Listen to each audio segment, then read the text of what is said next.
Heavenly Father, we thank you. Thank you, Jesus. Thank you, Holy Spirit. We are back again to listen to you, your word that brings life, that reveals to us the truth, that strengthens us to overcome every weakness in our life and leads us to that everlasting life that you came to give us. Help us to understand the scriptures, the truth, because it is through the truth and grace mixed with our faith that we receive salvation and inherit the kingdom of God. Father, our hearts are open to receive your word. Our minds willing to be renewed by the power of your Spirit. Our ears longing to hear your voice.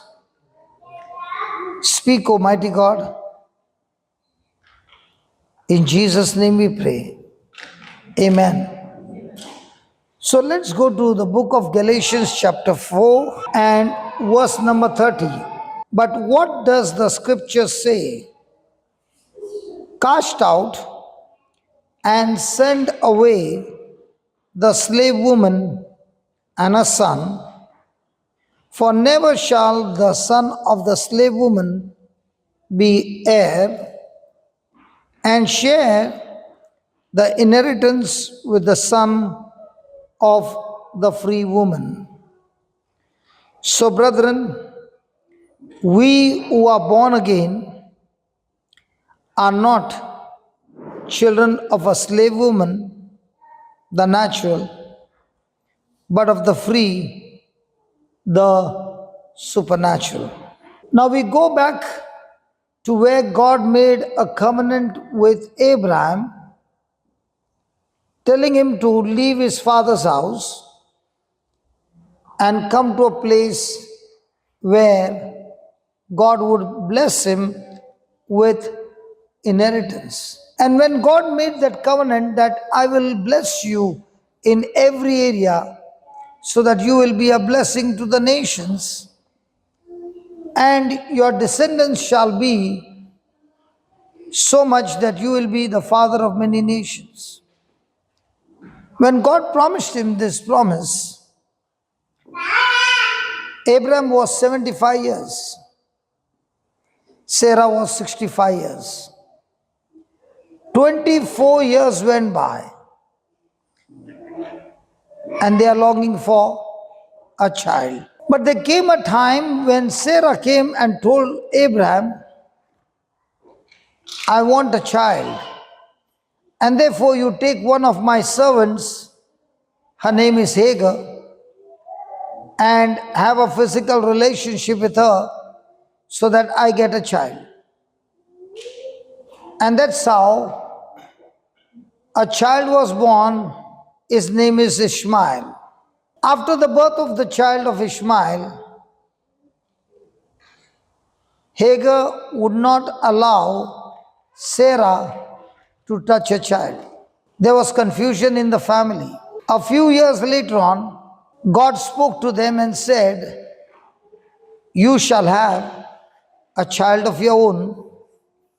And on the 100th year of Abraham, the child was born of Sarah, and they named him Isaac. So in the one house, there were two children. One was Ishmael, born of a slave woman, and one was Isaac, born of the woman to whom the covenant promise was given. So there was a conflict in the house because a child of a slave woman and the child of the promise, they both can never live together. And therefore, there was a conflict now between Sarah and Hagar, but the father was Abraham. And in Genesis 21st chapter, verse number 10, the conflict began, and the bondwoman, that is the slave woman, was cast out of the house by Sarah. Now, as time went on, Sarah saw Ishmael, the son of Hagar, the Egyptian, whom she had borne to Abraham, mocking Isaac. Hagar is a slave woman. Sarah is a woman of the promise of covenant with Abraham, and she saw Ishmael is troubling her son Isaac. Therefore she said to Abraham, drive out this maid and her son, for the son of this maid shall not be an heir with my son Isaac. Is the blood the same from the father? Yes. Is the mother the same? No. One is a maid, the other one is of the promise. Then what happened? The situation distressed Abraham greatly. Why? Because Ishmael was his own son. Because of Ishmael and your maid, 20. God said to Abraham, do not let it distress you because of Ishmael and your maid. Whatever Sarah tells you, listen to her and do what she's asked, for your descendants will be named through Isaac. So over here you see an example of two children born, one of the flesh, one of the spirit. One of the promise and one who wanted a child but not necessarily the promise, did with his own plan and gave birth to Ishmael. So the word of God is very clear that the flesh and the spirit, they can never be friends. They are always enemies because they come from two different roots. And now when the conflict began, God said to Abraham, listen Abraham, one is a child of your own doing, not my plan, not my assignment, not my purpose, but the child born through Sarah is the one that I promised you, and this child is going to be your heir, and your descendants are going to be named through Isaac. We also have promises of God in the scriptures, yeah? And when you believe in those scriptures, and there comes a time when those promises are not getting fulfilled, do we feel like taking the whole system in your hand and bringing it to pass? Not with God's promises, but with our own understanding. Let me give you an example. Is God your provider? Is He the source? So can it be possible that you're praying that God is my provider, He supplies all my needs according to His riches in glory through Christ Jesus, but when I don't get a job that I'm looking for, I'm searching for some agents and giving them some money to get my application through? Possible?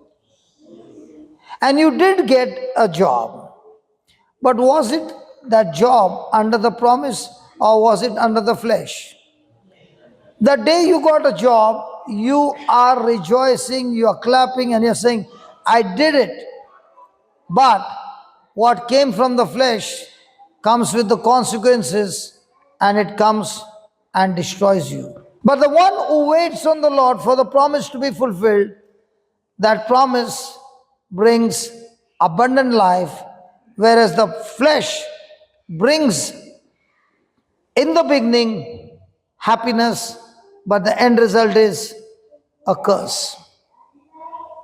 Hallelujah. And that's exactly what happened. And that's why in Galatians chapter 5, in chapter 4, verse 30, the word of God is saying, we all were born from a mother's womb. Now, when we were born from the mother's womb, was it the promise or was it the flesh? Hey, was Eve under the promise? Good. But did she disobey God? Did she give the fruit to Adam? Did he also disobey God?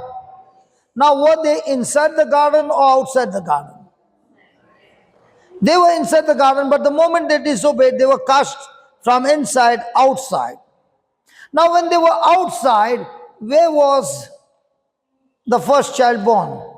Anything born outside the garden is under curse.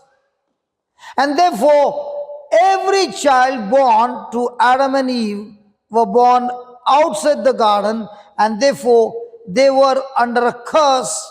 They were with a carnal nature, a rebel nature, and that is why every one of us have got one thing very strong, and that is called as selfishness.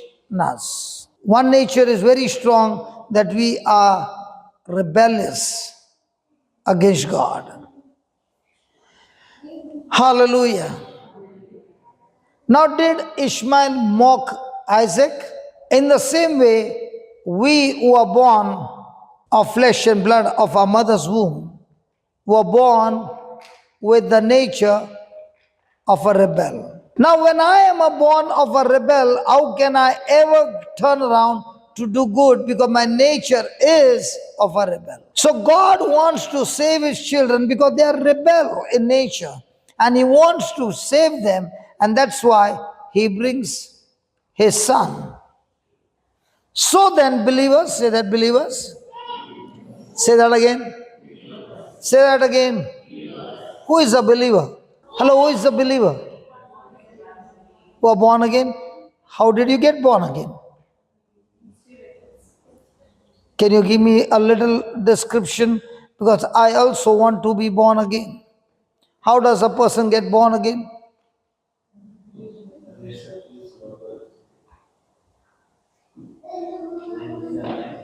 Sorry, Jude. Romans 10:9, you get born again.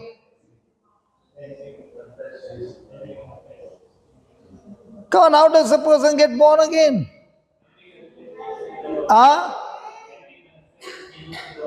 When you confess Jesus Christ is your Lord, God and Savior? And God raised him from the dead? You get born again? You believe that? Do you know even Satan believes that? He also believes that Jesus is the Son of God. He also believes that Jesus died, he was buried, and on the third day, God raised him from the dead. He believes after Jesus' resurrection. If he had to believe before, he would have never crucified Jesus. But does he get born again? Okay, let me ask you, if Jesus died on the cross, he was buried, and then God raised him from the dead, what has that got to do with me?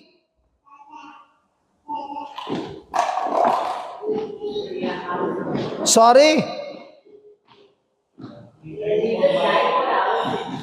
He died for our sins. So, if it was a believer is the one who dies their own old self and who comes into a relationship along with Jesus Christ, believing that he died for me and I've been renewed in him. Okay. Can we learn it beautifully through the scriptures? Who is a believer? Hello? Okay, let's take for example. Mary is a virgin, and one fine day, an angel comes visiting her and said, Hail Mary, full of grace, and tells her that you will have a son who is going to be the Savior. Now she turns back and says, Listen, I do not have any relationship with any man. Then how is it possible that I can have a son? So the angel Gabriel says, The power of the Most High shall come over you and overshadow you, and so shall be born of you a child. Let's go there. Luke 1:35. And never ever forget this scripture. Okay? So you are sure the Bible is all about being confident and sure. Okay, 35. And the angel answered and said unto her, The Holy Ghost shall come upon you, and the power of the highest shall overshadow you. Therefore also that, that, that, that, hey, that holy thing, hey, that holy thing, is it given thing? That holy thing which shall be born of you shall be called the Son of God. Is it given thing? Now, you will say, why is he stressing on holy thing? What is so special about thing? How can you call Jesus a thing? How can you call Jesus a thing? Okay, if you want to talk to somebody, do you say, come here, I want to tell you some word. Hey, some word. What do you say? Some word. Huh? And don't you ever tell anybody any? Areva. So word is what? Thing. But natural thing or spiritual thing? Word is a spiritual thing which the angel Gabriel came and gave it to Mother Mary. Agreed? And he said, when the power of the Most High will come, this holy thing which shall be born of you shall be called the Son of God. So the holy thing is the word, and the Spirit of God working on that word, the conception took place. Two things. The word is a seed. Did Jesus say the word of God is a seed? Hello, talk. Yes. And on that seed came the power of the Most High, and that seed, Gospel of John 1:14. And the thing, the word is a thing, but is it a natural thing or a spiritual thing? So the thing was made flesh. So did this flesh had anything to do with the sperm or the egg? What about our birth? Was our birth through the sperm and the egg? So the sperm was corrupted, the egg was corrupted, and therefore we had corrupted nature in us that came from Adam and Eve. Clear?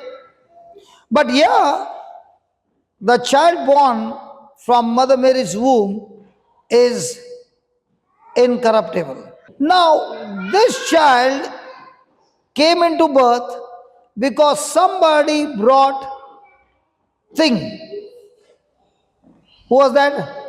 Angel from heaven, and gave her the thing, and she believed and accepted the thing, and so the Spirit of God worked on that thing and made flesh. Agreed? Hello, did you understand up till here? In the same way, in our life, somebody came with a thing called the gospel. Agreed?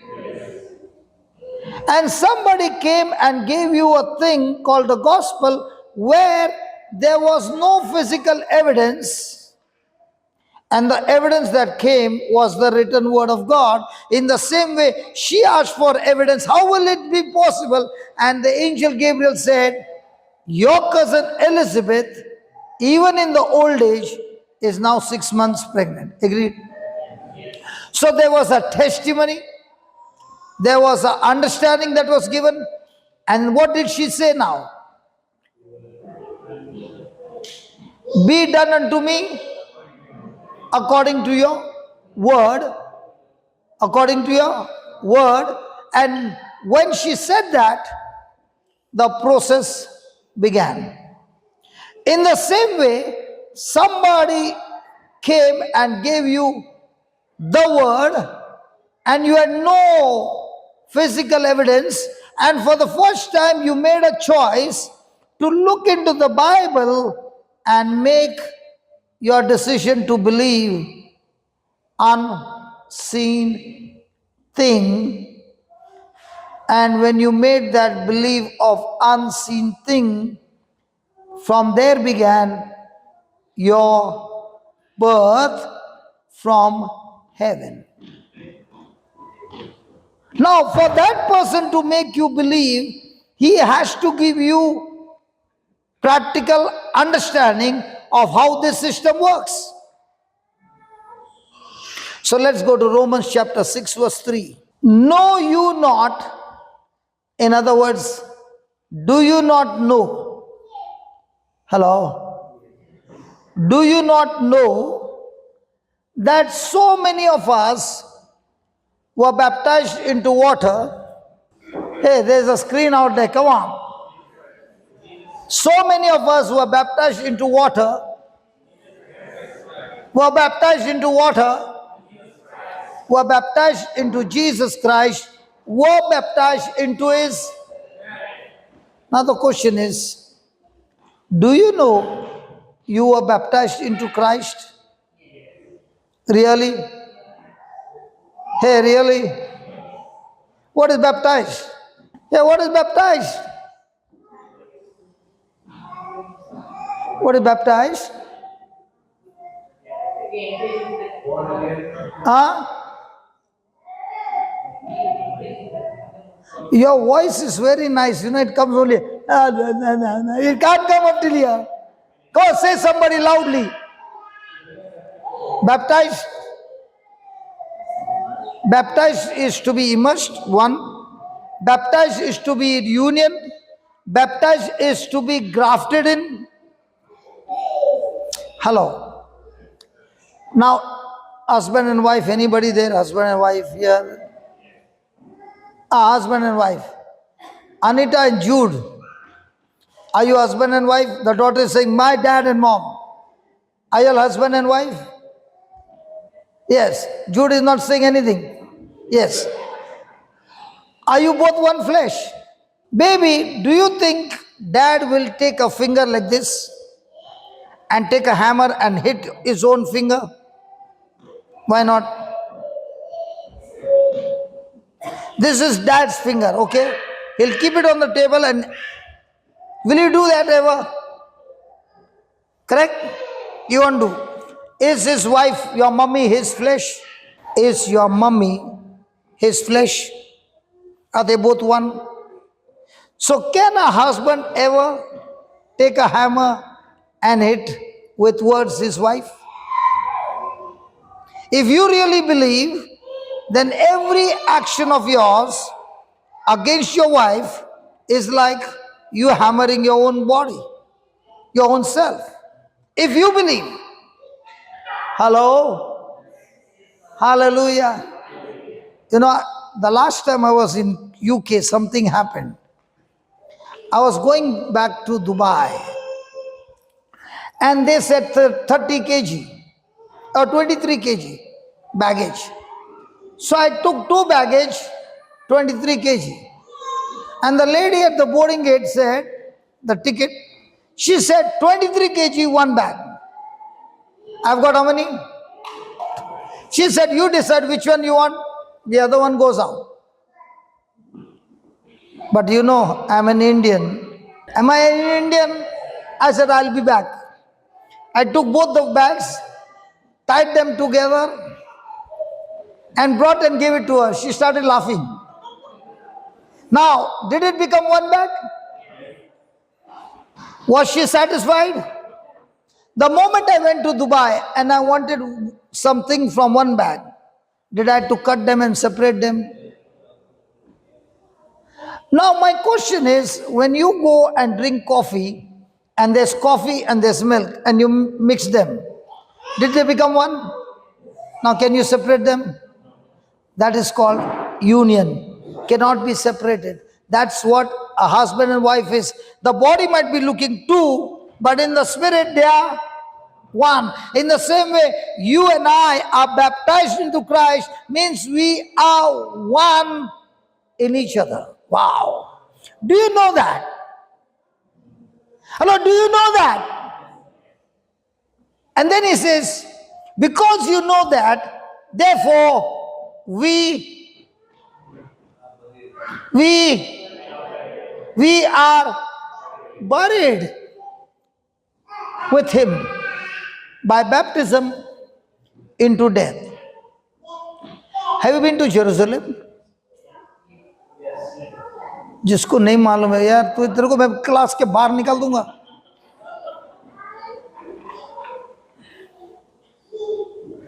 You are from Kuwait, right? Have you been to Jerusalem? What about your friend? No. Have you been to Jerusalem? Not all of it, but some people. Really? Which year? Oh, yes. Oh yeah. And what about your friend in yellow?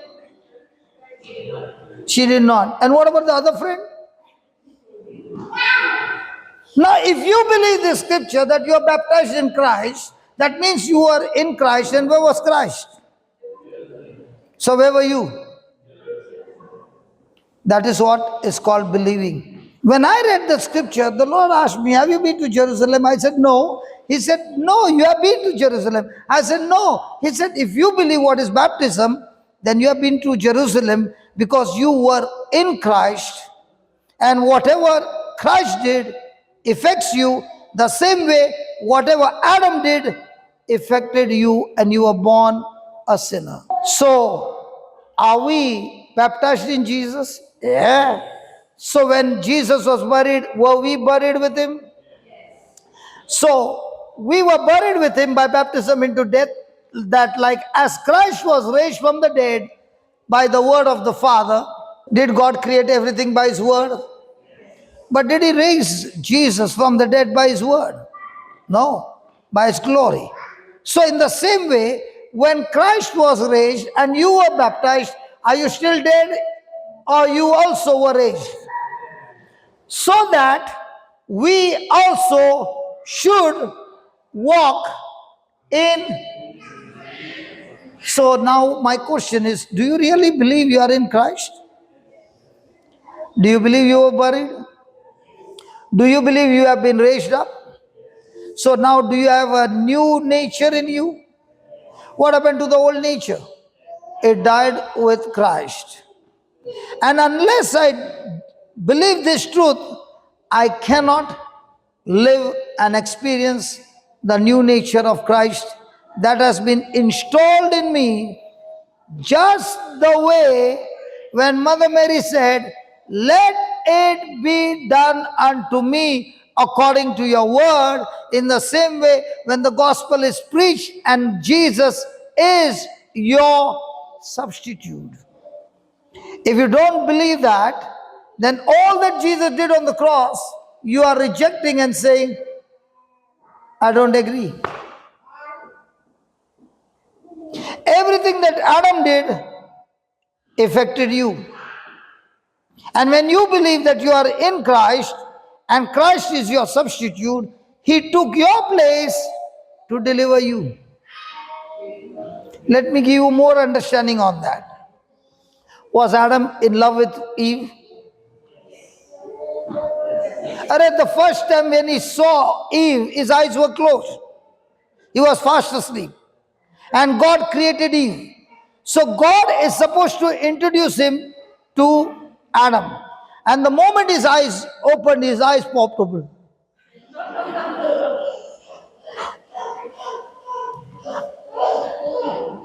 Did he call her name woman? Did he wait for God? He was so much madly in love with Eve. Now when Eve comes with the fruit that she has eaten, what do you think must be happening to Adam? A bone of my bone, a flesh of my flesh. He knows that his wife is going to die. She has made a miserable decision. This is what I think. He would have said, Eve, I love you so much, I cannot live without you. And therefore, I will eat the fruit and die with you. Now in the garden, this situation took place. In the Garden of Gethsemane, the second Adam born of the Spirit, not of the flesh, his name is Jesus, he is also in a dilemma that his bride, that is we, have all eaten the fruit and we are all in sin. And now comes the same battle to him. His bride is going to die. And he also says, I love you so much. But you know what? I love you so much that I will die for you as a substitute so that you can receive my life and live forever. That is Christ. Hallelujah. Now do you understand? Hello, do you understand? So Adam's action made me a sinner. Jesus' action as a substitute, where he died my old nature, and the proof that he died, he was buried, and when he rose again, raising me up, but this time no longer from Adam's nature, because Adam's nature got finished the day I died with Christ. And now that I'm born again, I have the nature of Christ in me. And only when you believe, you make that decision. Okay, did I come to your house to call you? Did I send a poster? Did you believe? Hello, did you believe? That's why you came. So when you believe, do you take an action? Praise God. Now when you believe that the sin nature is gone and you got God nature in you, now which nature will you live? If you believe. Hallelujah. So now in the new nature, how do we live? We should walk. We should walk. Now when you got born again, there was no change in you. If your stomach was big, it will still be big. If you are fat, you will still be fat. You are thin, you will still be thin. There is no change on the outside, but the change that has taken place is not in your mind, not in your body, but in your spirit, who you really are. So we are born again, spirit being, having God nature in us, and that's why we are called as the mind of the Spirit. Has anybody ever used a mobile with dual SIM card? Do you have over here in UK? In India we have. What about in UK? Do you have a SIM card? So let's say in your home, a network like, let's say Airtel, has got no strong signal. So you try and the other person, you can't hear correctly. So you go to Airtel, no, Airtel SIM is not giving you good signal. So you go to the other network, Vodafone, and you insert it in the same mobile. So when you come at home, which signal is strong? Vodafone. When you're in the office, which signal is strong? Airtel. Now, are you in connection all the time? Come on. But are you paying the bill only to Vodafone or to both of them? In the same way, you got two SIM card. One has been discarded by God, but you went and picked up the SIM and put it inside, and you got the old SIM called Adam and the new SIM called Jesus. Jesus gave you a new SIM and said, you use my SIM. So somebody came and insulted you and rejected you. Now which SIM will you use? But you are born again. He raised you from the dead by the glory of the Father. Even so, we should also walk in newness of life. So are we walking in the newness of life or the old life? Why do you walk in the old life? Because the knowledge that you have is of the old life. Example, he used to be in addiction of games. Not all the time he used to play games. And mom got an addiction of listening to me preaching the word. She got such an addiction that the whole day she would be plugged in and listen on the TV. And the boy would be going here and there. And when he's passing by, he could hear the mama hearing the teaching. And he began to wonder, how come my mama, who used to be shouting and screaming, has become like a lamb? She doesn't talk much. She's calm. She's very happy, very joyful. So he also began to play the game and give his ear to the word. Is the word a holy thing? Hello, come on, come on, come on. So from the TV, did he receive the holy thing? And when the holy thing got planted, did the Holy Spirit give him a born again spirit? Nobody preached to him. He was only sitting and playing, but his ears were still hearing. And what he was hearing, he received the holy thing and he got born again. He did not even know he was born again. The first thing that happened was he disliked the game. He told his mother, I don't feel like playing this game, and gave up the game. But he got into extreme addiction to the teaching. The mama did not know when the son began to change, and the son got into an addiction that he wants this holy thing all the time, and the more and more the holy thing he received, the more and more things began to change. Now, is it he changed? The holy thing in him changed him. When I feed myself day and night with the word will make me change my lifestyle. The very thing that I loved before, I start hating it because Christ hates it. So is it easy to come out of depression? Yes. Is it easy to come out of addiction? Yes. Is it easy to come out of any bad habit? Yes. It is extremely easy, because all you need to do is plug your ears with his word, and his word will do the rest. But the question is, am I ready to plug my ears with the word? So when a situation comes which is against you, insulting you, rejecting you, and all that is coming against you, which SIM card do you use? Ask your neighbor. Put that again. Galatians 5. Hey, come on, ask your neighbor. Please discuss. We'll be back. Discuss with your neighbor, which SIM card do you use when there is opposition and all kinds of difficult moments? Which SIM card do you use? I never knew all these things, but I got into extreme addiction of the word. Many people are addicted to prayer, but not knowing the word. Their life is still miserable.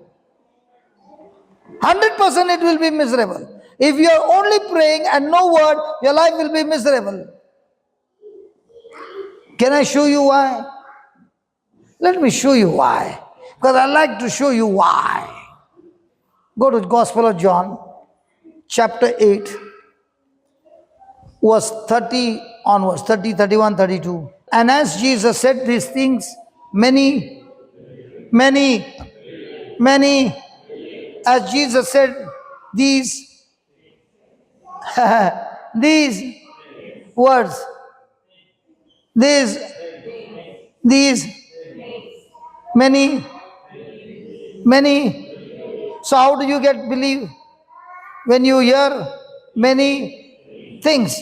So there are words from the world and there are words from the Bible. Which thing are you hearing?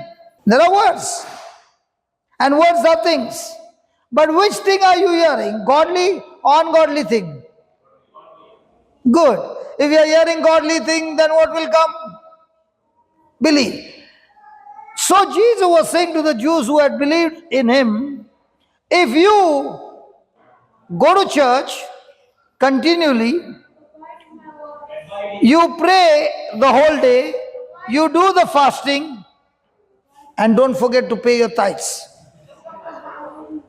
Sometimes I wonder, the prisoner on the cross, do you remember there was a prisoner, Jesus in the middle? Huh? And he only said, remember me, Jesus, in your kingdom.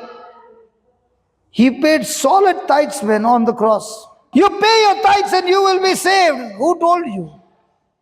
I saw the prisoner got saved on the cross without paying tithes. Did he pay tithes? If he got saved, I also can get saved. I pay tithes, not as a law, but because I love him. Jesus was saying to the Jews who had believed him, if you abide in my word, Sunday to Sunday, and when you go to church, when they ask you, what did you hear?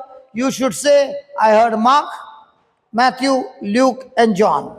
If you abide in my word continually, obeying my teaching, shake your neighbor and tell your neighbor, not only hear, but also obey. Yeah, shake nicely, mom. Not only hear, but obey. Obeying my teaching and living in accordance with them, then you are truly my. So there can be a fake disciple. What about the person who doesn't have the word abiding? So is the word abiding? If the word is abiding in you, then you are truly my disciple, and you will know. So without the word, will you know the truth? Without the teaching, will you know the truth? Then you will definitely go to the preacher and say, any word of knowledge for me? Can you just give me some prophecy? Any message for me? Why do you want to go for a second-hand message when you can get the first-hand message from God directly by having the word in your spirit? You shall know the truth regarding salvation, and the truth shall set you free from the penalty of sin. But what is the condition? The word abiding in you and you abiding in the word. Amen. So what about the word not about you having no word? Will you know the truth? Or will you know about the truth? Galatians 4th chapter last. So are you a believer? Hello, are you a believer? A believer with the word or a believer without the word? A believer with the word or without the word? Or a believer who is going around and saying, pray for me? Hey, is he saying, when the word abides in you, then you go around asking everybody to pray for you? The word in you is Christ in you, who will touch you, anoint you, empower you, and the truth will set you free. So then believers who are born again, now do you understand who are born again? When I believe that Jesus is my substitute, one, when I believe, just as Adam represented the whole human race, in the same way, Jesus represents the whole human race in the second covenant, that is the covenant of grace and truth. When I believe that Jesus is my representative, He is my substitute. When Jesus died, I died with Him. Because He committed no sin, the grave could not hold Him. He was raised from the dead. When He was raised from the dead, I too was raised with Him because of my baptism in Him. And now I have a new nature of Christ, and that's why I am born again. So, believers who are born again, reborn from above, are spiritually transformed, renewed, set apart for whose purpose? And in your life, whose purpose? Whenever we are having a prayer to God, what is the prayer? Lord, my will be fulfilled or your will be fulfilled. Lord, I've given you the list, get it done quickly. Whose purpose, my or his? Come on, talk here. My purpose. Whose purpose is better, yours or God's? But which one are you asking for? So in 124 hours, how much do you think about yourself? So are you now with the new nature or the old nature? So your desires are of the new world or the corrupted world?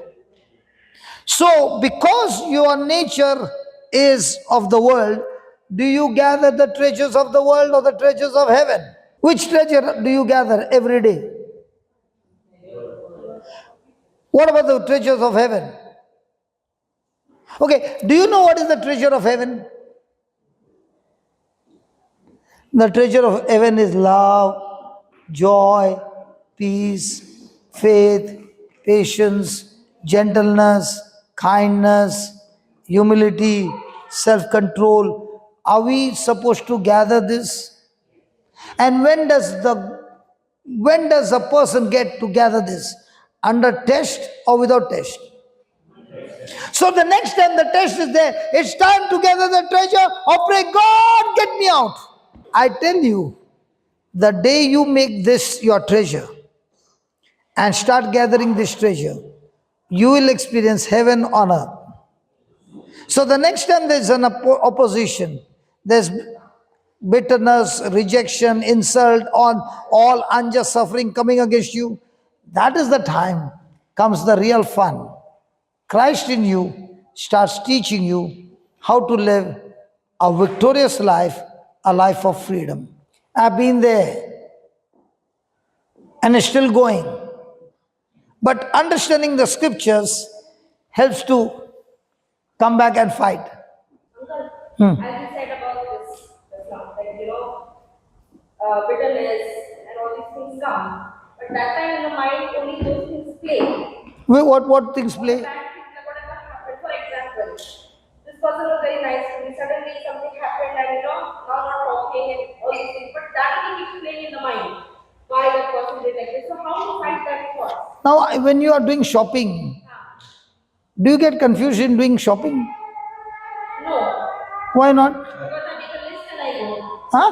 I make a list and I go what I have to buy. You don't get confused. Sometimes maybe with a No, I'm asking. Anybody done online shopping? Online shopping किया है क्या? अरे बोलना हाँ किया है. Okay. Online shopping, you went to Amazon. Okay. And you click. Do they show you pictures or do they send the product out of the screen? You touch it and then it comes in. Hey, tell me which one. Only the picture? Only the specification? Do you do the selection? And do you make the payment? Only on that? yes. Now you did the payment. Will you get the delivery from some other website? So also, when somebody comes against you, that is trying to get you out of the website of heaven and get you connected to the website of hell. Now, if you are doing the shopping in hell, obviously you will get the big thrashing. Means what to do that time? What to do that time? First thing, you got the old nature or new nature. No. Listen. If you are born again, you got the new nature of Christ. The old nature is crucified on the cross. When you start thinking, you are saying, I don't want to be crucified anymore. I am coming down. Jesus, you go on the cross. Somebody got to be on the cross. Either yourself has to be on the cross or Christ has to be on the cross in your life. So when Christ is in you, where's yourself? On the cross. So when Christ is in you, who is talking to you? Self is talking from there and Christ is talking from inside. Who do you hear? ए क्या झूठ बोलती है?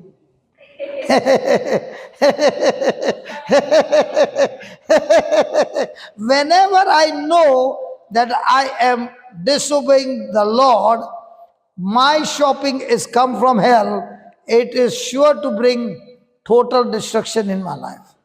Once you understand that, you won't put that click on. Let's take for example, a man, he wants to have physical relationship with a prostitute. Okay? And they say this lady has got HIV. Now what happens to him? Why? What happened to his mood? I'm talking to you something practical. Will he ever dare to go? No. Why not? Because he knows if he goes, then he will stay infected. In the same way, whenever you click on anything against the word of God, you are infected with the enemy. Also, my question is like, when what process comes, what should we do? What should we do? Okay, what should we do? Okay, give me 2 Corinthians 10, 3, 4, 5. For though we walk in the flesh, that is in flesh and blood, this is not the corrupted nature, this is the flesh and blood. Though we walk in the flesh as mortal men, we are not carrying on our spiritual warfare according to the flesh and using the weapons of man. Melody, there's 2 choices you can do. The next time you get a thought, you can use the weapon of man and a weapon of God. Weapon of man, तुम्हारे घर में chopper है ना बड़ा. Where do you get thoughts? Stomach or mind? So where will you put the chopper now? So he's saying, don't fight with the weapons of man. The weapons of our warfare are not physical weapons of flesh and blood. Our weapons are divinely powerful for the destruction of fortresses. Okay. What's a fortress? What's a fortress? अरे कभी किला देखा नहीं क्या? What's a fortress? अच्छा, have you ever seen a big tower, a big building? Does it take time to construct it?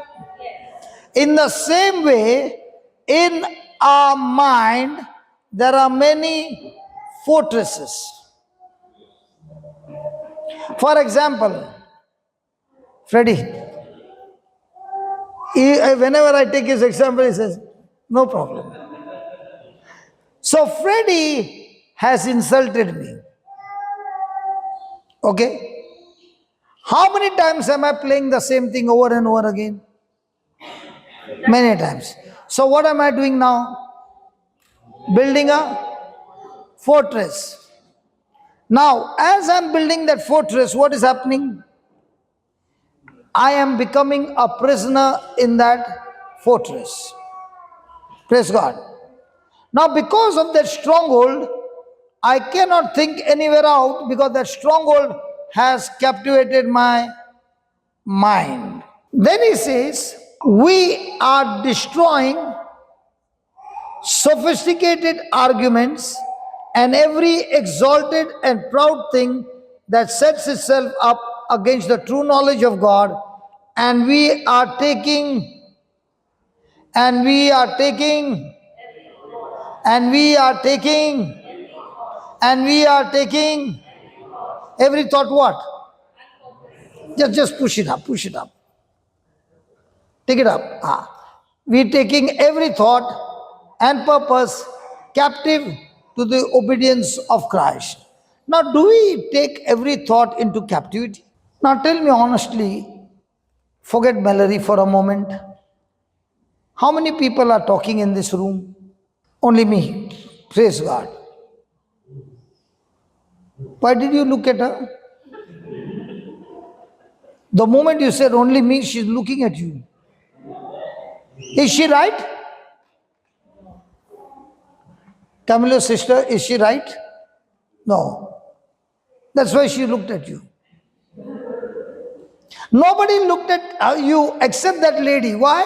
Because she's saying she's absolutely wrong. And why are you wrong?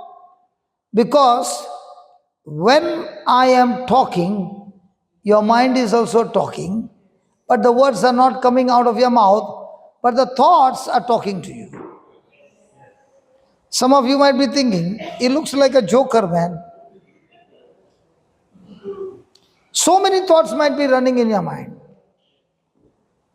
And somebody comes and tells Freddie, you know, that person was saying this about brother. He comes and puts some more masala. Now what is happening to me when I look at that person? So now what is happening? Now what is happening? The stronghold is getting built up. So do we have strongholds? Okay, let me give you another stronghold. Anybody from India? And I have to ask Baba. Okay. Now those who say you are from India, have you seen limbu, mirchi and small charcoal? Now when you see, why are you changing your place? That same limbu, mirchi, you are looking at the bhajiwala. Are you running from there? Why when the limbu, mirchi is coming out of the shop and falling on the road, you want to run? Something was told to you when you were, and it has gone into a stronghold. Even when you are looking like this in good mood, son, why that effect? It is a stronghold. How did you get there? Because somebody told you. Now, do you get all these strongholds which are talking to you under captivity by using the word of God?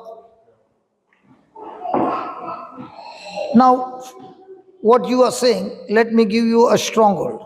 Stronghold can be evil and stronghold can be godly. They can be both. Now, all our life, we have been constructing worldly stronghold that captivated our mind, captivated our emotions, our actions, our words. They all came through that stronghold. Praise God. But now, the person is studying the Word of God. Promise me you will open the slide little by little. Not the whole thing, okay? Give me Matthew 5, verse number 10. Don't open the whole thing. I trust you. Yeah, take the full chapter, but when you're sliding, don't open the full thing. Matthew 5, verse 1 onwards. Come on. Now I have to teach you how to break the stronghold. No? Correct? No? Do we want to learn something practical? Yes. Blessed, comforted by inner peace and God's love are those who are persecuted. So the next time there is a persecution, there is an opposition, what is the Bible saying? Blessed are you, comforted by inner peace and God's love. Who makes you more uncomfortable in your life? The neighbor or your spouse? Some of them are bindas, yaar. Some of them are bindas. My spouse, man. But do you love your spouse? Yes. The one you love the most, you are expecting also the most from there. And when the expectation doesn't come, what happens?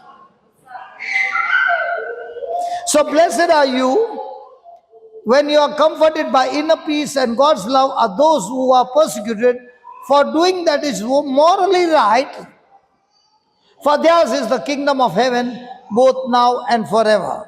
So the next time you are doing good, just take that mic, Baba. अपना नहीं है, अपना नहीं है, वो लोग ने दिया है, खिलौना नहीं है. नहीं नहीं, तेरे को कुछ नहीं बोलता है.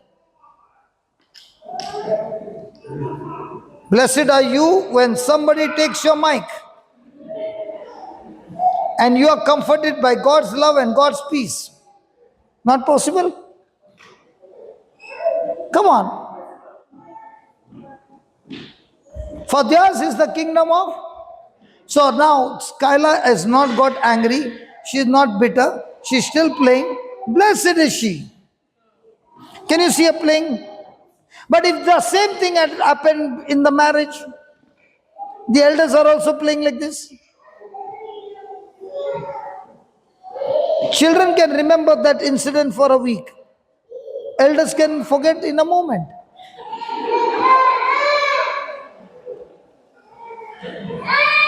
See, now she doesn't even remember the mic. But if it would happen with me, I would have remembered. देखा हो गया ना? This is a stronghold. Then.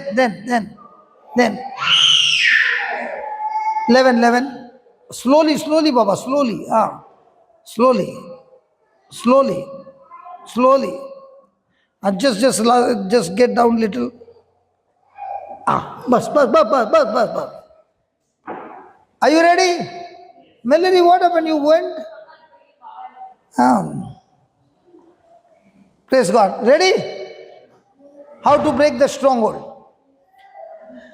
Blessed, morally, courageously, and spiritually alive with life joy in God's goodness are you when people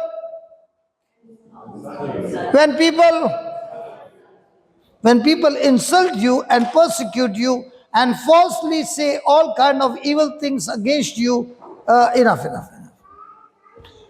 Has anybody ever going through this? Hello? When you go through this, what do? I'm asking you, when you go through this, what do? Blessed, morally courageous, and spiritually alive, with life joy in God's goodness, are you when people love you and take more care of you. Now, are not people loving her? She came and took one baby. Another one came and took another baby. Now, is she full of joy? Go on. Let's talk, yaar. She is full of joy because everything has happened in her favor. But let's say both of them decided and came and gave it to her. Now, can this incident change her mood? Only her mood or each one's mood? So when things are in my favor, I am very joyful. When things go away from me, and listen, they are insulting, they are persecuting, and they are also speaking false things against you because of my envy. Okay, what will you do? Don't move. What will you do? Somebody comes and tells you they were talking this about you. What will you do? अच्छा ऐसा बोला? I would do like that. फिर क्या हुआ? फिर मैं भी बोलती. Praise God. Come on, what will you do? Be upset. Okay, one said be upset. Come on, let's learn something. Yeah, my sister, baby in red and black. Come on. Checks. What would you do? Then I wanted to ask you regarding this thing. Most of the time, I'm so happy that Hey, just give her the mic. Give her the mic. just put it on from behind.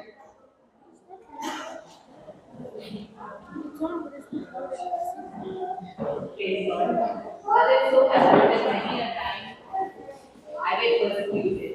But as you said that you're doing right, most of the time you get insulted and persecuted everything.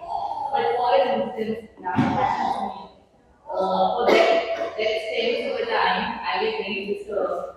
And it's like I feel a question as to why these things are happening with my friends or people. But then when I go back, the word of God just stays in my mind and it just says you should forgive these people. But there's still one thing that happens. Somehow I try to bring a wall wherein, I just try to keep these people. But it's like, forgive. But just keep a distance with that people so that you might not hurt. But in my mind I still pray, for the other person. It's what I do. So it's like what is being happening in the other? It's like, am I still being into the word or am I still listening to the flesh? Is what I was confused during this time. Do you understand that?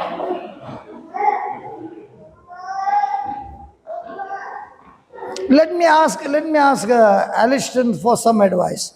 Aliston, when something like this happens, what would you do? So what I would is, there have been times where people have No, I'm just asking, what would you do? Only tell me what would you do? according to I don't want to hear now. I don't want to hear now. What would you do? That's why I kept that hiding.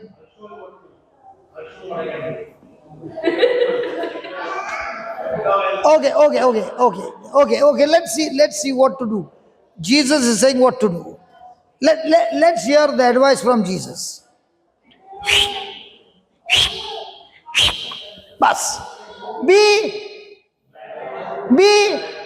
glad and exceedingly joyful for your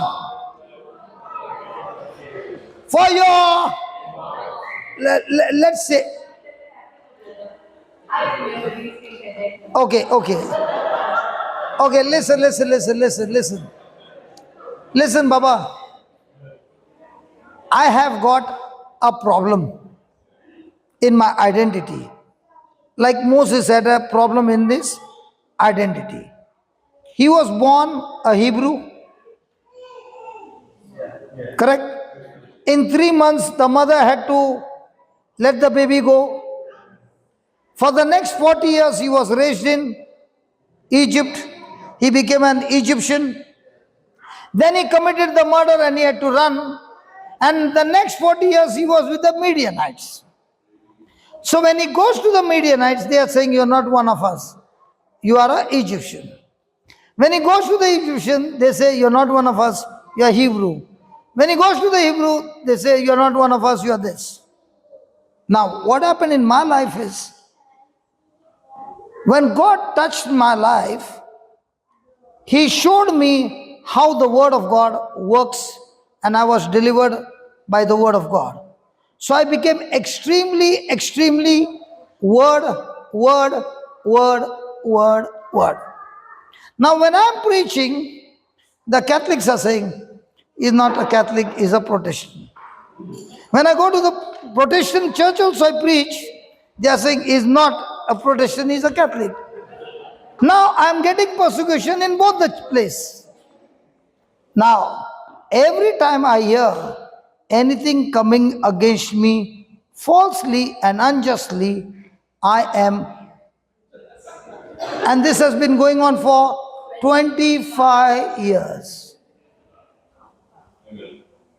Because this verse has blessed me and blessed me and blessed me and blessed me, that I can see when I started with Jesus, I did not have money to buy a mic stand.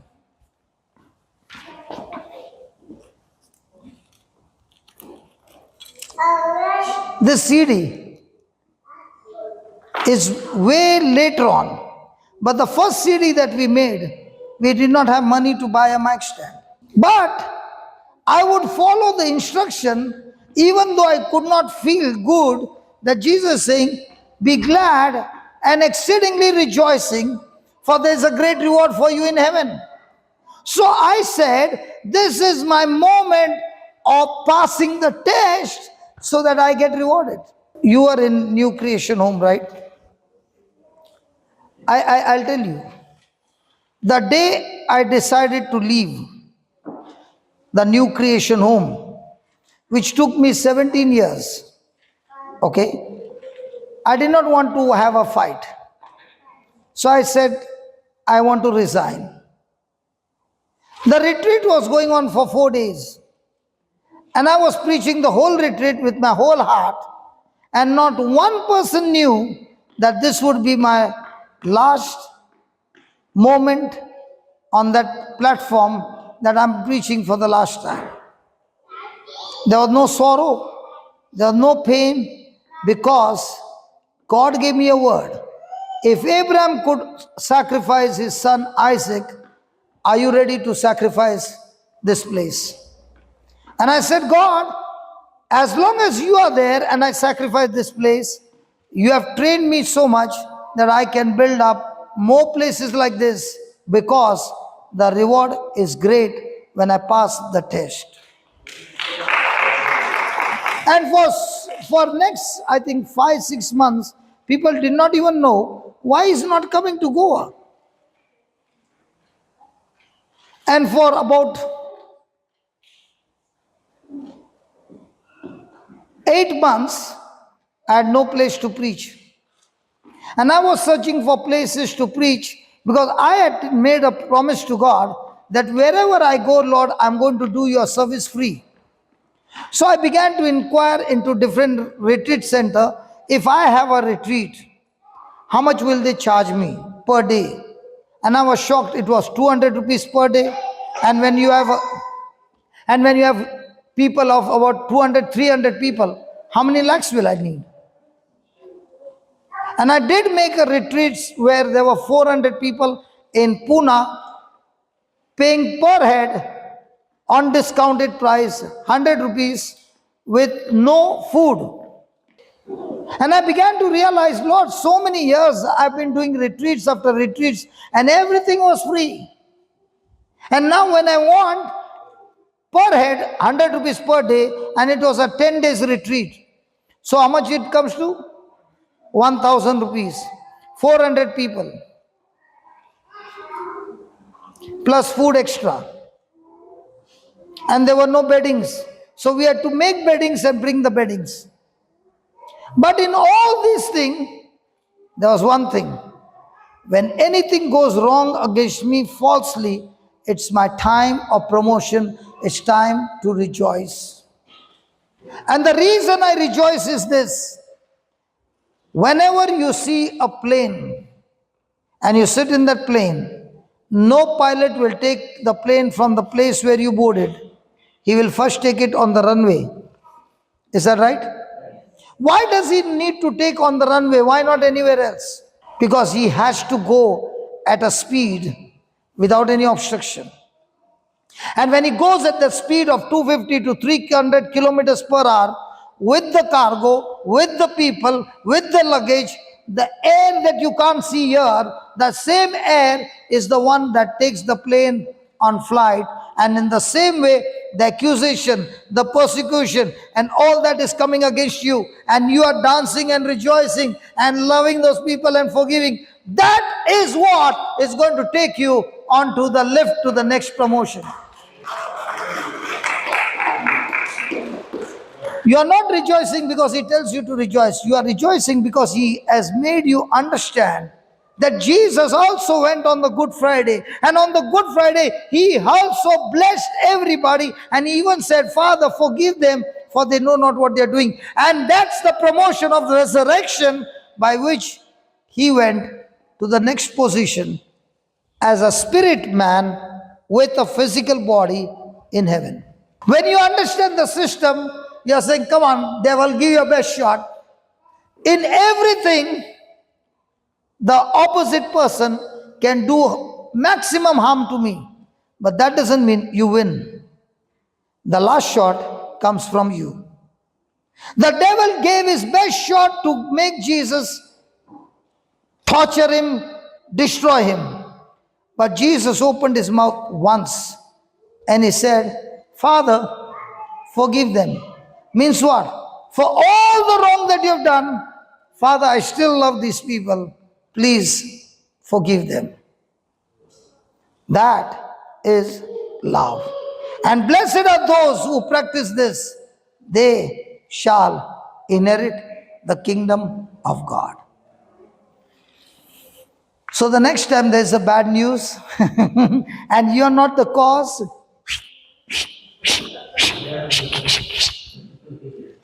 that's why I enjoy preaching the gospel. It's not a theory. It's a practical chess game. It's a martial arts. And when you learn the moves, you can come back next time more victorious than before because you have been practicing and practicing and practicing and practicing. Touch your neighbor and tell your neighbor, practice. Tell your neighbor, don't live on emotions. Get out of emotions.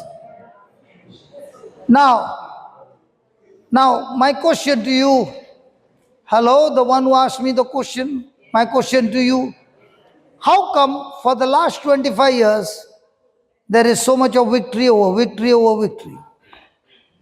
When I did not have a place for 8 months, it happened during that time, Zoom came. And when I got Zoom, I was in Dubai. And I saw people losing jobs, left, right, everybody is in fear and torture. When Zoom came, I started at 7 o'clock in the morning and I would wind up at 3 o'clock in the morning, round the clock, because that is the time when the gospel had to be preached to bring people out of fear. And that's the time we were preaching for 8 months, no holiday, any day. So it's all about love. Be glad and exceedingly joyful, for your reward is great in heaven, absolutely inexhaustible, for in the same way they,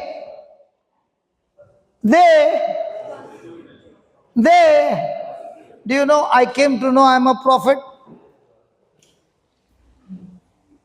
by the persecution that came against me for no cause. Time khatam hua?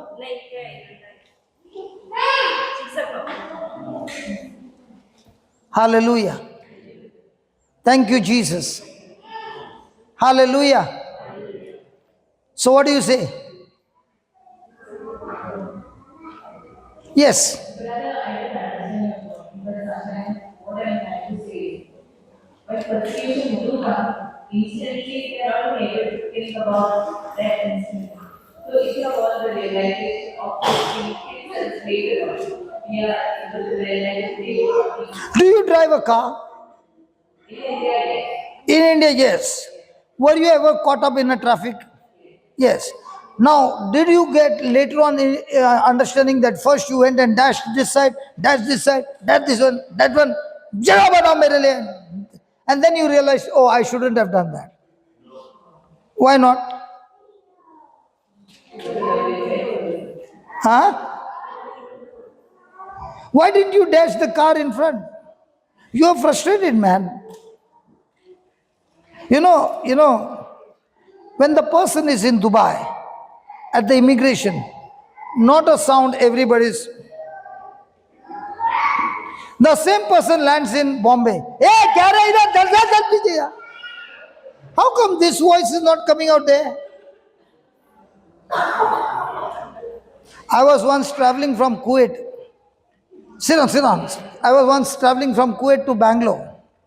And I think they were all from the same company, the staff, the workers, all from a lower grade. And they were, I think, 15 to 20, all in a group. So now 15, 20 to awaaz aayega na plane mein. And it was a night flight. And these people are talking loudly. And there was one fellow who was telling everybody to take that one peg. And he was, kuduk, kuduk, kuduk. The air hostess was, Shantala, jara khadi ho ja. अरे खाली खड़ी हो जाना, मैं तेरे को कुछ नहीं बोलता है। इससे भी पतली, thinner than her. Sit down, sit down. And this fellow was going on making noise. She came to him and said, when the flight will land at Bangalore, I will see to it that you will not go out of the aircraft. This flight is going back to Kuwait. I will hand you over to the Kuwait police, not your Indian police. यार मेरे को लगता है सुसु ही हो गया, आवाज ही नहीं, पूरा रात सब लोग ठंडा. How much she was? ऐसी पतली. She knows how to talk and how much to talk and with what style to talk. That person was quiet, the whole gang was quiet, no sound, everybody got sleep in one instant. Why is that person behaving that way? Because he understands the consequences. If you understand, by you rejoicing and you being glad, you are giving the devil a knockout punch and you can feel his bleeding. Anyway, he doesn't have teeth because Jesus broke his teeth on the cross. And you can see him bleeding. When you understand the moves and you follow the moves, considering to what Jesus said, you are victorious. Praise God. Let me put it this way. The match is, the person has done something wrong. And heaven is watching, hell is watching. What will be your move? If your move is bitterness, you are a prisoner. If your move is joy, dancing, believing in what Jesus said, you are victorious and there's a reward. Now when you understand this, will you take time? But if you get offended, you are a prisoner. Now will you remember, I am a prisoner?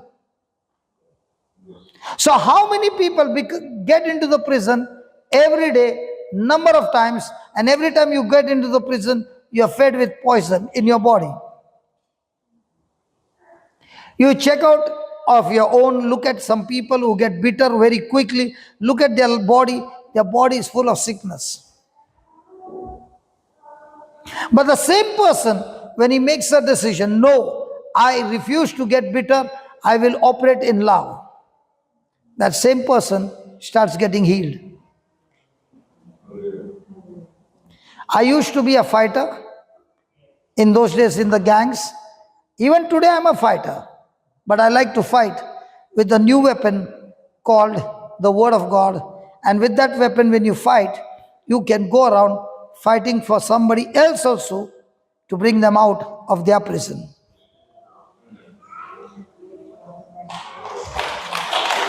So from now on, will you start dancing? If you can't dance, call me. I will dance with you. Hallelujah. Hallelujah. Thank you, Jesus. Where were we? Why did we come here? That was Melody who asked a question. But Melody's question, did it help you? Okay, Evie. Yeah. Hey, give him the mic. Sometimes we get opposition, opponent using word. That time sometimes he irritates when he uses authority with the using of word. That time, How do you feel? how we react. Okay. My wife will always say to me, you have got favorites in your team, and I'm going to be your critic all your life. She says to me. And she says, critics are always better for a person. Because if you have got friends all around, even if you make a mistake, they'll still smile, hey, nothing happened. But if there is a critic, the critic will say, hey, this is what you did. So when the critic says some word to you, you have an opportunity to check what he's saying is right or wrong. using the scriptures. And if he's saying right, then I need to change. And thank God for the critic who brought it to my notice that I need to change. But if you've got friends around, you'll never change.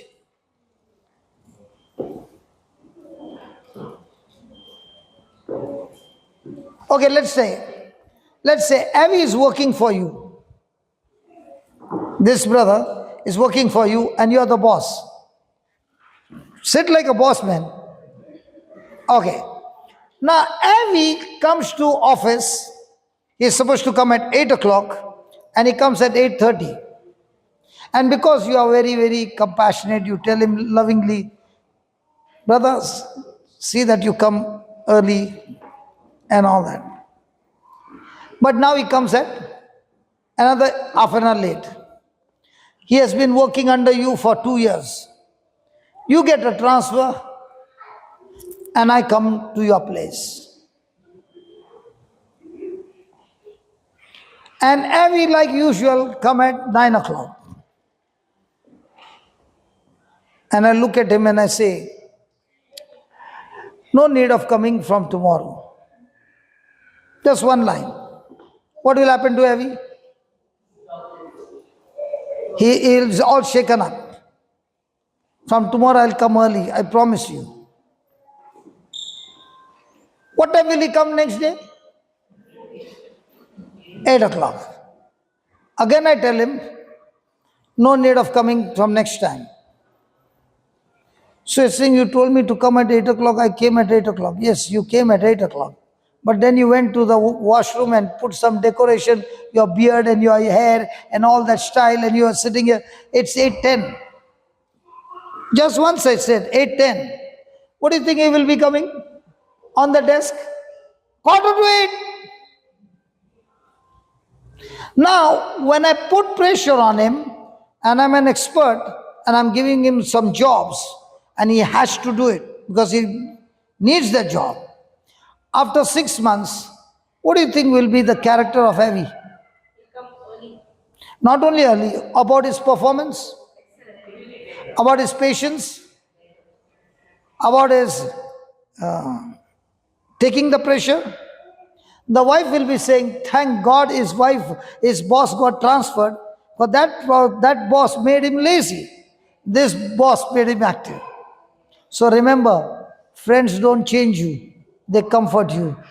Enemies will change you. But when the enemy comes, what do you say? God, get him transferred. So when somebody is putting pressure on you with the scripture, this is a golden opportunity for you to check. Are they saying, right, I need to change? And the quicker you change, you will say, thank God for bringing it to my notice, others I would have gone into a disaster. But if you are right, praise God. Hallelujah. Then they will be asking, why are you laughing? Why are you dancing? Did David fight Goliath? Huh? Yes. Okay, let me share with you a secret. David would have surely lost the battle. What chapter it is? 1 Samuel 17? 17? Now, Eliab. Now, Eliab is his elder brother. Do you have elder brothers? Yes. Because I'm the youngest. Okay. Eliab was his elder brother. And he's a smart, handsome, tall. And Samuel thought he's the one who should be anointed as a king. But praise God, God said, Samuel, you look at the outer appearance, I look at the heart. So Eliab, his elder brother, heard what he said to the men, and Eliab's anger burnt against David. No, don't do. And Eliab's anger burnt against David, and he said, why have you come down here? With whom do you leave those sheep in the wilderness? Now what was David asking everybody? Okay, let's see the question. What was he asking? Then David spoke to the men who were standing by him. What will be done for the man who kills this Philistine and removes the disgrace of his taunting from Israel? For who is this uncircumcised Philistine that he has taunted and defiled the armies of the living God? The men told him, that is what, no, go ahead. 24. When the men of Israel all saw the man, they fled from him and were very frightened. The men of Israel said, have you seen this man who is coming up? Surely he is coming up to defy Israel. The king will, hey, the king will reward the man who kills him with great riches and will give him,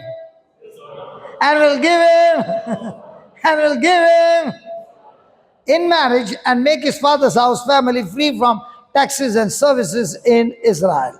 Now, when David heard that, he went on asking the same question.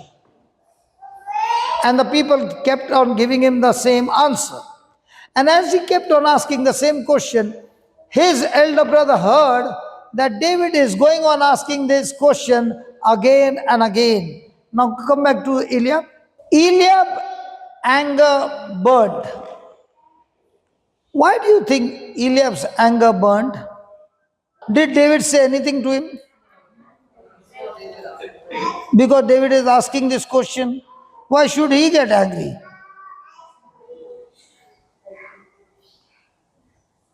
Yeah. You are doing like this, tell. Give her the mic.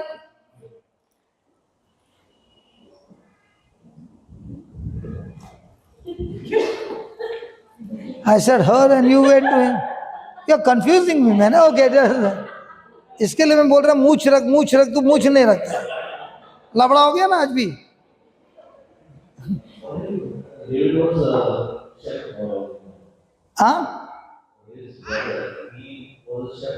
He was a shepherd boy, but why should he get angry?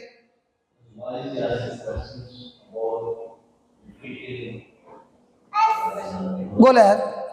So why should he get angry?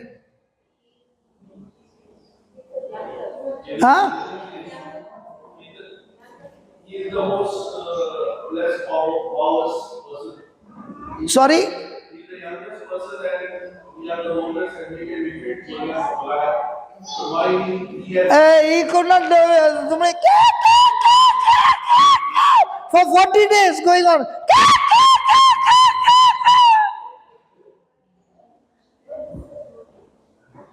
Why is he angry? No. Who is in the army? Eliab. Who is David? Hey, delivery boy. His father sent him to deliver the cheese and the sandwich. And the person who has come with the sandwich is saying, hey, what? Gussa aata na? Now, did the army see Goliath? Yes. Did David see Goliath? Yes, he came, no? That's why he asked. A person in the flesh looks at him as a giant. A person in the spirit looks at him as an opportunity to kill the giant. Is his brother in the flesh? So he's looking at him as a giant and he's already... Whereas David is looking at Goliath and saying, it's an opportunity for me. Why is David looking at Goliath different from everybody else?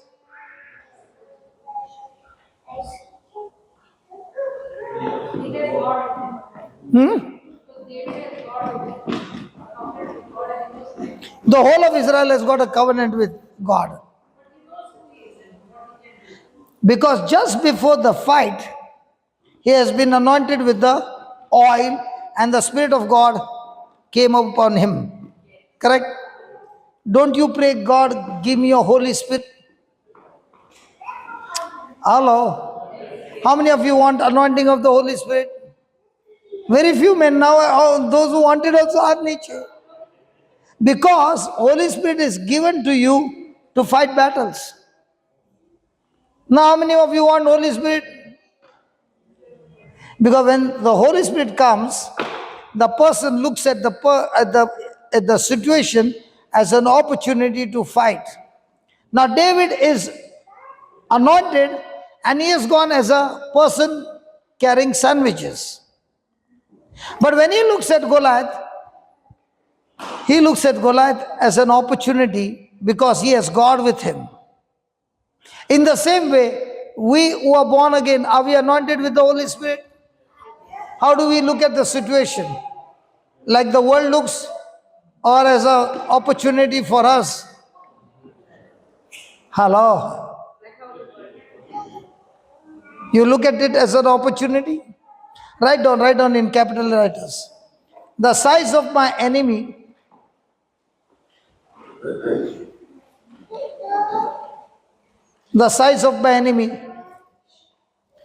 decides the size of my reward. The size of my enemy decides the size of my reward. So if you are going to fight all the chotu motu battles, the reward will be chotu motu. But when you get into the ring, big battle, big reward. Hello? So did David see as an opportunity, first of all, is disgracing God's people. So now he's asking the same question again and again. And again he's getting the same answer. Is he fed up with that answer? No. What's happening? When somebody keeps speaking to you something, are those words going to affect you? So these words are encouraging him or killing him? Is it building his faith? So on one side his faith is being built up. Now Eliab, when he's looking at David, is he looking at him in the flesh or in the spirit? What happens to you when you have been coming to church for the last 20 years and a drunkard comes to church? And the drunkard gets touched by the Lord and he gets born again. And after that, for 1 month, he is in the word practicing day and night. And then you see him standing outside the church and people who are sick, he's talking to them and they're getting healed. He goes inside the church, they get healed. He goes everywhere, they get healed.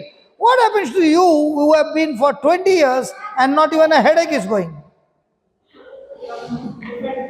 You get a headache. I'm telling you my story. What happens to the people who have gone to church all their life, and here is a person who was in the club, in the gang, in the all that, and now he got touched, and in 1 month time, he is going and casting out demons.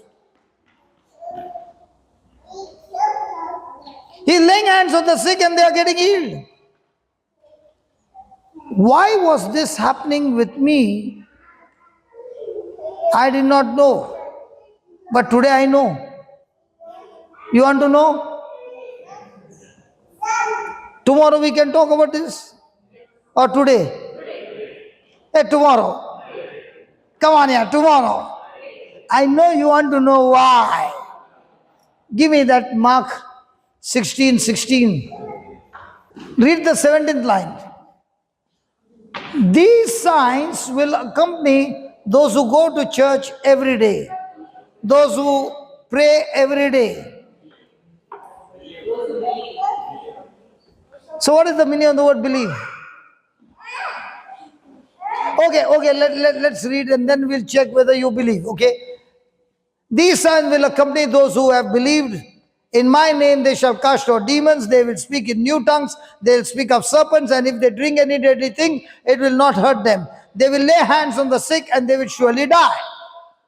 Don't scroll. 17. Sorry? Yeah. Okay. Look at the last line. They will lay hands on the sick, those who believe in Jesus, and they will get well. Correct? How many of you who are seated here has got 2 hands? You really got 2 hands? Are you a believer? When was the last time you laid hands on a sick and got him healed? Either you don't have hands, and if you have hands, you don't believe.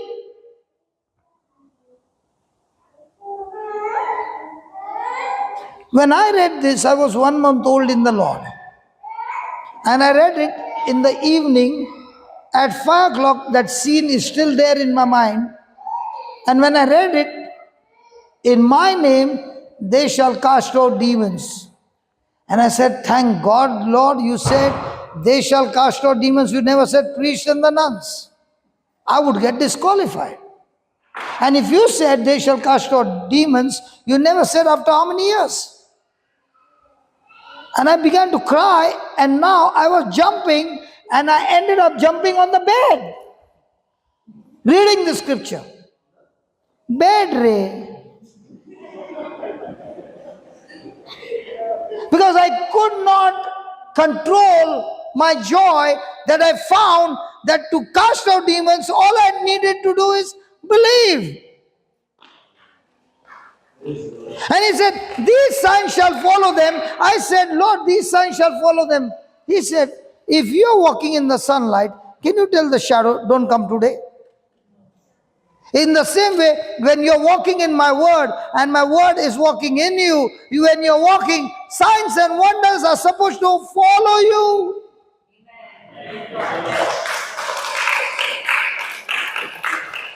अबे सुका ताली मत बजाओ.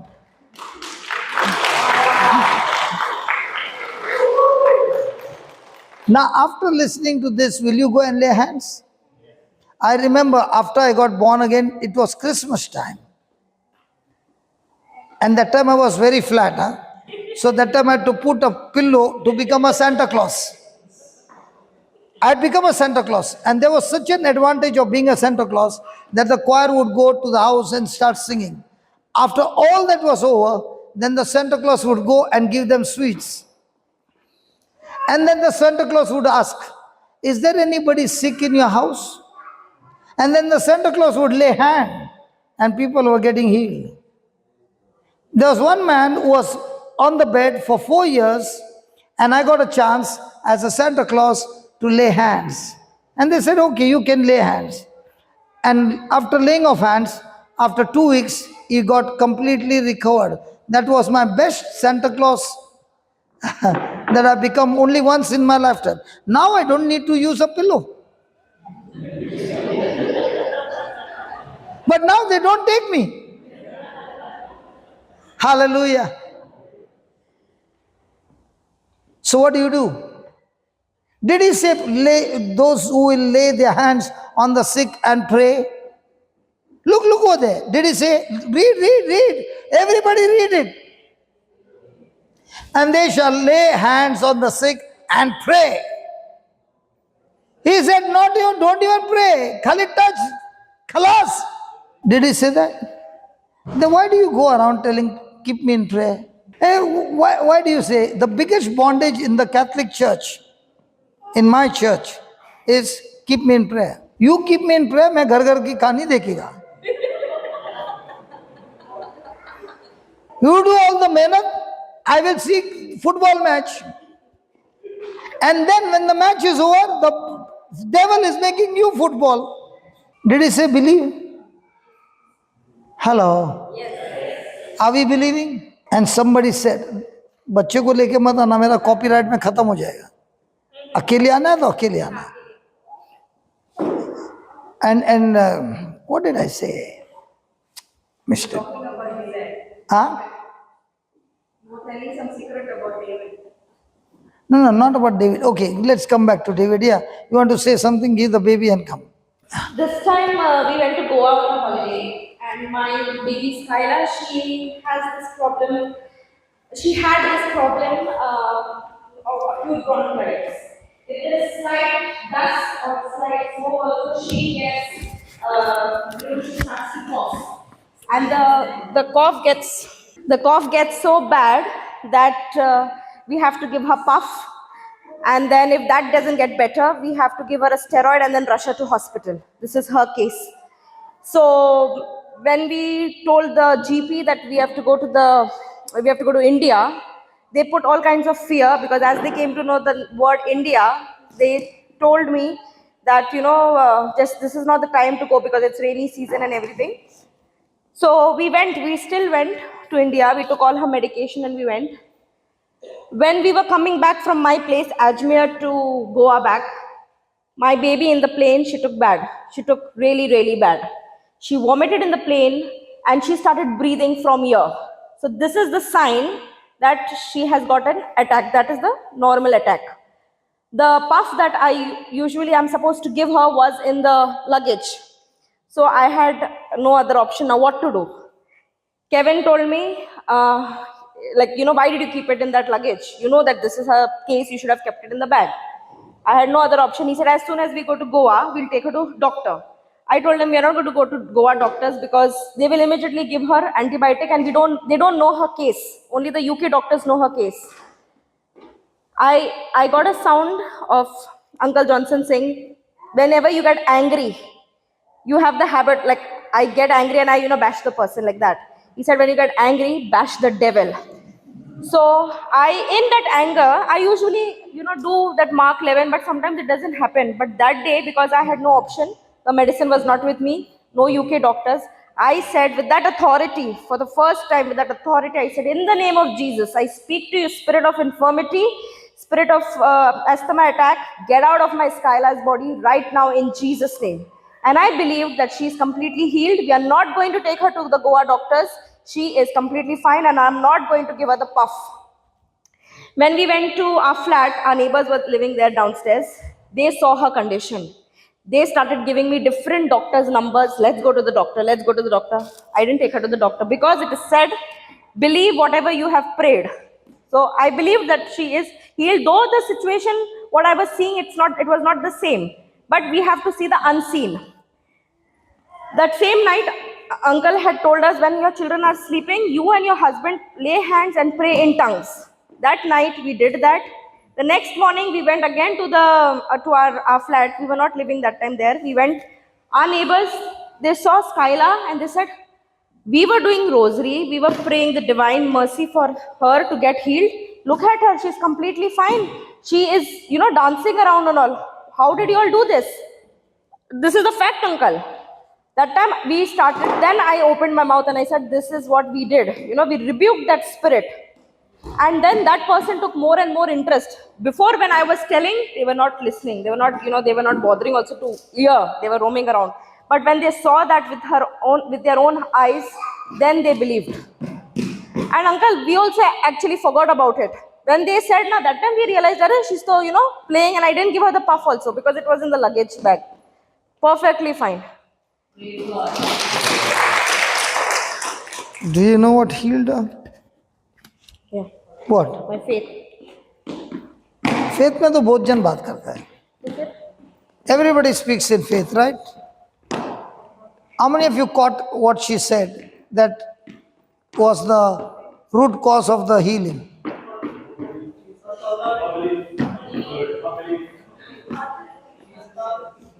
Huh?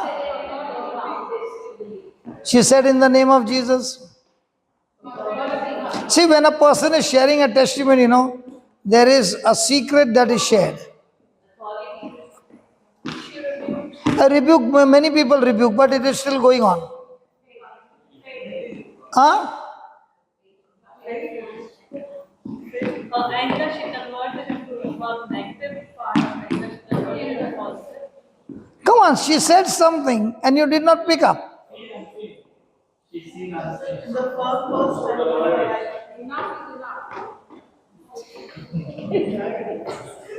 You got to give me the secret, come on. Huh? See, okay, let me ask you. Let me ask you. Are we not practicing this? Are we not practicing this in our situations? But many a times it doesn't work. How come this worked? She accepted it.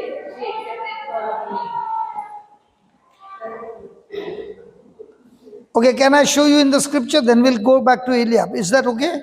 Give me Hebrews chapter 4, verse 1. Let us fear lest the promise being left us of entering into his rest, any of you should seem to come short of it. Now, she said, we had forgotten what we had prayed, only when the neighbor told us we remembered. Now, when you are in a storm, do you go into such a rest that you can't even remember it? What did she say? Lord, you said, whatever I ask in prayer, believe that you have received it and it shall be given to you. So, Lord, I rebuke this infirmity and I believe that my daughter is healed. Now, did she think about that again? How many times we rebuke and we keep thinking? How many times we pray and we are still restless? Look at the next line. If you don't understand, look at the next line. For unto us was the gospel preached as well as unto them, but the word preached did not profit them. Why? Not being mixed with faith in them that heard it. For we which have believed, come on. For we which have believed do. So when you are in rest, it's a proof that you believe. When you are restless, you have not yet believed. So just because you prayed, just because you confessed, just because you did everything, it does not mean that you are still connected. Entering into his rest is where you fight against unbelief to enter into rest. Your battle is not to fight sickness or disease, because the battle has already been won. Your battle is, how long can I stay in that rest that comes from the promise? Be exceedingly glad and rejoice. You can do it for 10 minutes. And then the thought comes again. Now, are you rejoicing? Every battle is a battle between belief and unbelief. That's all. We are not battling to get something from God. We are battling against that unbelief that is stopping us from receiving our inheritance. A Christian receives inheritance for the works of Christ as a substitute for him. And to receive that inheritance, I must enter into his rest. And entering into his rest is when the gospel is preached. The gospel is full of grace. And now my agreement is, I believe in what God said becomes my faith. And now grace and faith coming together brings rest. And your rest is a proof that you won the battle. So every day your battle is, how long can you keep in rest? Now Eliab got angry. Did David get offended? If you were in David's place, would you get into unrest? The devil can beat you every moment by moment, the moment you are in unrest. But the devil cannot touch you when you are at rest. And the only one who can give you the rest is the promise of God. So your maturity is not how much you know the scripture. Your maturity is in the day of battle, how much can you be at rest? Like Jesus was at rest when there was a storm and the boat was filling with water and yet he was sleeping. The apostles were in total unrest. They got so angry that they even said to Jesus, do you not care for us? We are perishing. When a person is in unrest, he is confused. Out of his mouth will come curses and irritation and bitterness and all kind of poison. But a person who is at rest, out of his mouth will come love, joy, peace, and the fruit of the Spirit. Eliab, his oldest brother, heard what he had said, and Eliab's anger burnt against David, and he said, why have you come down here? When somebody is angry, the first thing they will attack your identity. Why do they want to attack? Why does the devil want to attack your identity? Because when you know who you are, you behave according to you know who you are. And the devil's first attack is identity. Eliab is saying, hey, you are a shepherd looking after the animals. You are, hey, Hadix. Yeah, Hadix. That's what you are. As for us, we are in the military. What are you here for? Get lost. With whom did you leave those few sheep in the wilderness? Whose job it is to fight Goliath? Eliab's or David?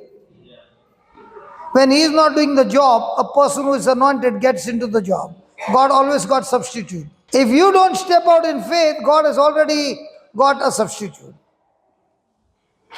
Saul was God's chosen one to go and fight. Saul got into the flesh and God anointed a substitute, and Saul doesn't even know he has been rejected. In the same way, in the kingdom of God, God gives everybody an opportunity.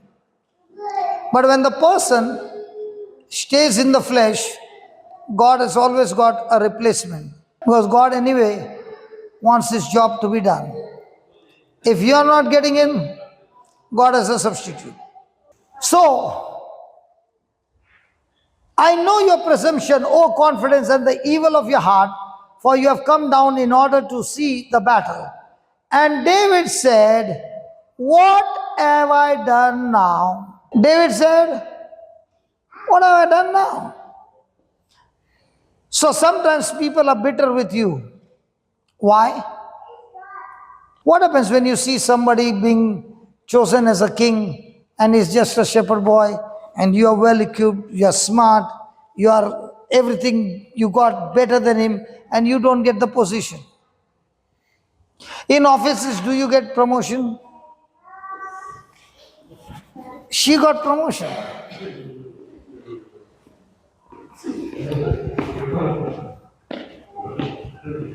And I'm in the office for the last 10 years and they did not give me an increase.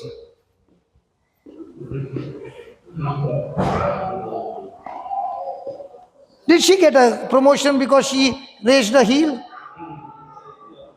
She must have got a promotion because she's solving better problems than you are. Well, the company doesn't give you promotion according to the number of years. They give you promotion according to the number of problems you solve for the company. So there is Eliab instigating David. Did David get into argument? Did David get into justification? Do you know that was the devil's best job to finish with David? You want a proof? Hello, do you want a proof? What's your name, sister? Vinita. Vinita, do you want a proof that was a bullseye shot by the devil and David could get out of it? Go to Galatians chapter 5 verse 6. ठीक है, ये समझा के छोड़ देता हूं क्योंकि इसमें बहुत लोग हलाल होते हैं, बहुत लोग को गोली तो लगती है. For in Jesus Christ, for in Jesus Christ, neither circumcision availeth anything, nor uncircumcision, but faith. Hey, faith worketh through love. Jude, and let it be, your wife is here. Freddie, your wife is not there. Bindas mein bol sakta hai. Okay? Now you go and see a gent's wardrobe. One rod. On that hangers are there. Correct? On each hanger in a gent's wardrobe, how many shirts will be there? 6 shirts, 7 shirts on one hanger. And all that will be full. How many pants will be there? 3 to 4 pants. Now you open the ladies' wardrobe.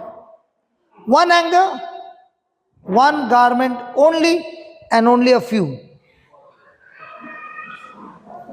Don't laugh, Fiona is watching. What did you say? Why?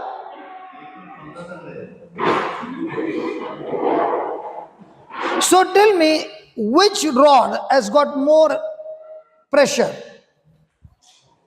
The gents' wardrobe or the ladies' wardrobe? Huh?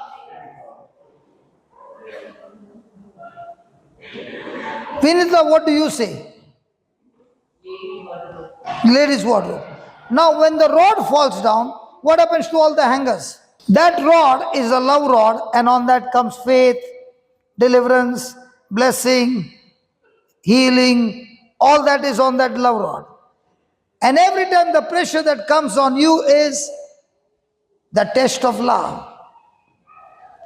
And when your love rod is unstable, wavering, now will faith work? Now Eliab has given a bullseye to David, and David, is he arguing with him? He's not even arguing. But he continues to say the same thing over and over again, and faith comes by. And faith comes by. So do you see? In every scripture, there are hidden secrets. What if David had to go on that battle with bitterness? Would faith work? Can you ask your neighbor, in a day, how many times does the rod fall off? Daughter is looking at the father, father is looking at the daughter, both are exchanging laughter. Mummy is in the middle as a referee. Now your prayers will work. Your faith will work. You asking everybody to pray for you will work. Let me give you another example. Because let's do this as a concrete, okay? A concrete. Go to Philippians chapter 1. You said, no, this thing doesn't work. Vinita, you said, no, this thing doesn't work. This reward, great rejoicing and laughing. You said that. I heard it. It's recorded. You can't deny it. Okay. Now I want to give you bullseye. Huh? Initially, understand, don't remember these things. Do you think you will forget this? Do you think you will forget this? You get this test every moment of your life. Look at this. Keep going, keep going, keep going. Slowly, slowly, slowly, slowly. Some indeed, 15, some indeed preach Christ even of envy and strife, and some of goodwill. The one preach Christ of contention, not sincerely supposing to add affliction to my bonds, but the other of love. So some are having selfish ambition, some are having love, and they preach. Knowing that I am set for the defense of the gospel. What then? Notwithstanding, every way, whether in pretense or in truth, Christ is preached, and I therein do rejoice, yea, and will rejoice. Oh, hold on, 18. Now. Is Paul saying, even though some of them preach, so that when they preach, the harm will come on me. I'm in the prison. My punishment will increase. Some preach out of love. But what do I care? As long as Christ is preached, I shall, and be glad. Now watch this. For I know that this shall turn to my salvation, or this shall turn to my deliverance through your prayer and supply of the Spirit of Jesus Christ. Now, did he say your prayer? When will your prayer work for me? Huh? When I'm also fighting the battle. Praise God. Hallelujah. That's what you read there. When it's out of love. Give me the answer what you see in the scripture.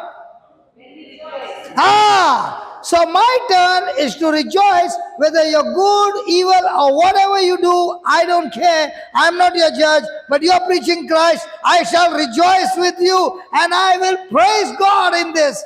And when I'm praising God, now your prayer with my rejoicing will bring forth the Spirit of Jesus Christ to deliver me. Now tell me honestly, how many people when they go through a battle, they are rejoicing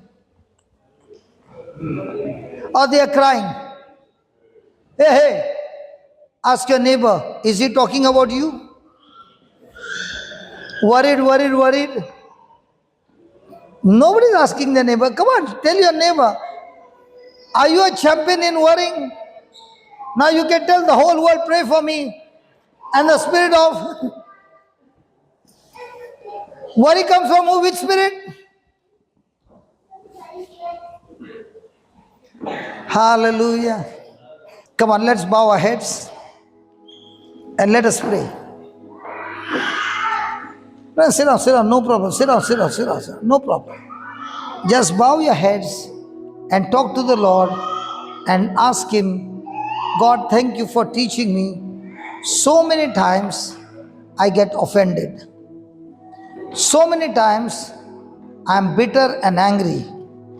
And today I learned, Lord, that in that bitterness and in that anger, I come out of love and faith works through love. Thank you, Jesus, for teaching me this truth. And thank you for blessing me. Father, in the name of Jesus, let this truth be practiced and practiced that it becomes a stronghold, destroying every stronghold of the enemy. And as your word is true, and you are able to keep your word, O Lord, you are faithful to your word, and we trust in you. And today as we go, as we come under any kind of stress or test, our response will be to rejoice in you. Thank you for teaching us this truth.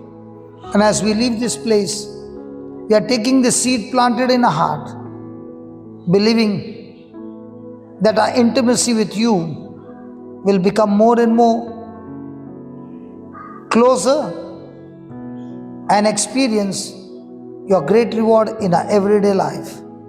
Thank you, Lord. In all this, we will grow in a new character, a new relationship, and build more spiritual muscles and be strengthened in our fellowship with you. In Jesus' name, amen.